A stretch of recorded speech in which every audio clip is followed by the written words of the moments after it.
An iceberg sank the Titanic, and if you don't know what to look out for, it's gonna sink you too.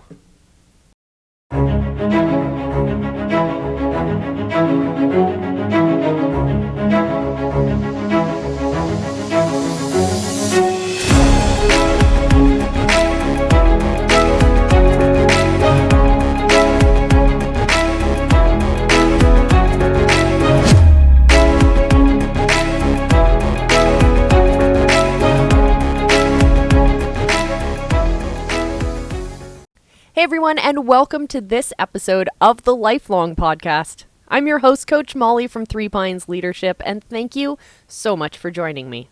Maybe you're joining me on your favorite podcast platform, or maybe you're joining me in video format on the Three Pines Leadership YouTube channel. But either way, hit me up on Twitter. I'm Coach Molly with an E. I'd love to hear from you.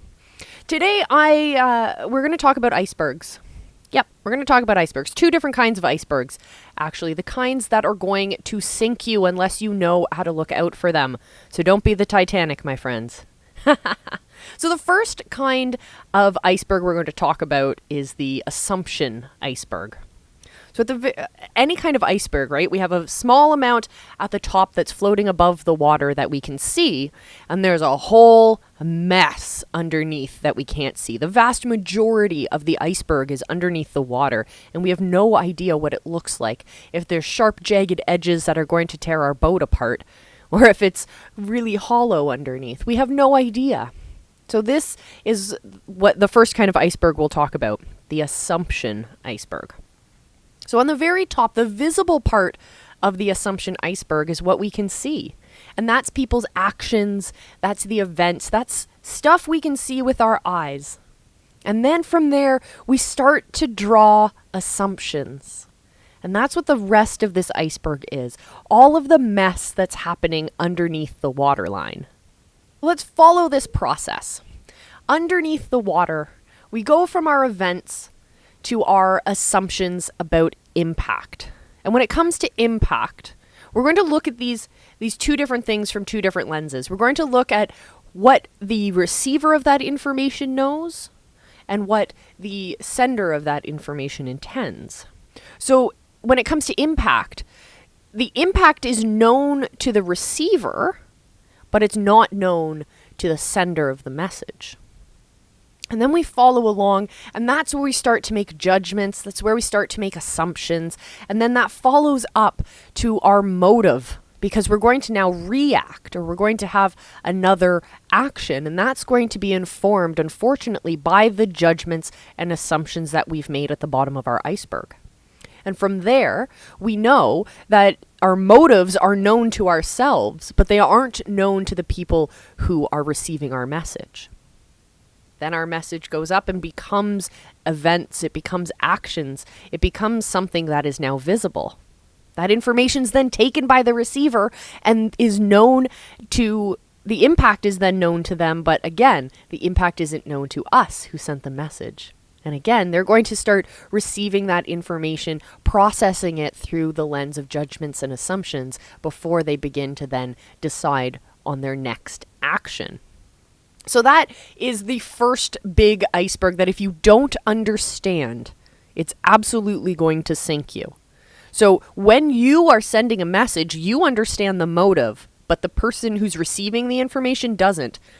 What's important is when they receive the information, they then figure out what the impact is of that message or that action, but you have no idea what the impact is. And if we don't address it, we allow the exchange of information to then rest in this space of judgment and assumptions rather than on open communication where we can actually start solving problems. So that's the first kind of iceberg that's going to sink you if you don't understand it. The second kind of iceberg is the conflict iceberg. So at the very top is just the same as our assumptions iceberg. You have the actual events or actions that are visible. But underneath that, in terms of conflict, there is so much more that's sitting there. Underneath that waterline, what do you think there is there? To me, there are the bottom underlying unresolved issues, first and foremost, but then you can get deeper. And you start to see that there's different personalities that are at play here. You're starting to see that there are different emotions that are at play, and there's different nuances that you start needing to pay attention to. You also, when you start to go deeper, you start to recognize that people's interests and their needs and their desires are part of this conflict as well. And you're also, when you go deeper again, you start to get to the level of self-perceptions and self-esteem. And that's where the idea of status is so vitally important to understand.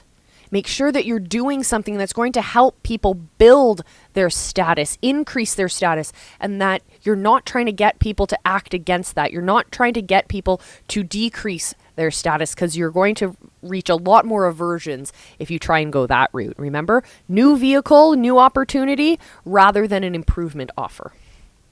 If you keep going deeper into the conflict iceberg, you're also going to get the hidden expectations. This is what happens when you don't have those open lines of communication from the beginning. If you don't lay out the expectations everyone has of each other, if you don't have that open communication and exchange of information, then you're going to encounter this part of the conflict iceberg, where people have a miscommunication, an incongruency in expectations and understandings within your group or your one-on-one relationship. And you're also, when you get really deep, almost to the very core, is you're going to see that there are unresolved issues from the past. Maybe it's a conflict that's been festering between the people that are at the table and it's snowballed out of control, or maybe it happens to a lot of people. The unresolved issues are from your past, way back in the past, and actually have nothing to do with the conflict that's at the table that you're discussing in the moment. So you have to understand that there's so much more going on. If we think about the amount of time we spend with whoever we're in conflict with, there's so much more going on in their life that we're not privy to and we're not part of. So we have to recognize that is also part of this conflict iceberg. And at the very, very base of our conflict, the most rooted, the most basic form is our awareness of our interconnection. So if we don't have that awareness, if we don't understand that my actions will ripple and have an effect on everyone around me, if we don't have that understanding and we don't have that awareness, that iceberg is going to just continue to grow. That's going to be where you're getting your big spikes that are going to tear your boat apart.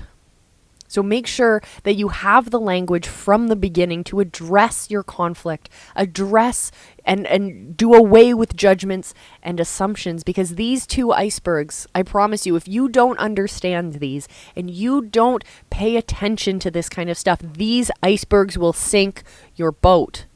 And I'm not talking like sink your boat, like burn the boats kind of situation. No. It's going to sink your only vehicle you have to get to where you need to be. And I promise you, that's not going to help you. That's not going to help you change the world. That's not going to help you accomplish your goals, my friends. All right, everyone, that's it for this episode. I'm going to go get a drink with some ice in it because now I'm inspired by all this iceberg talk. Remember to connect with me on social media, subscribe, and share this episode with people you think will find value in it. I'm Coach Molly from Three Pines Leadership. Thank you again for checking out the Lifelong Podcast. I will see you again in our next episode. And until then, my friends, remember, I love you. And be excellent to each other.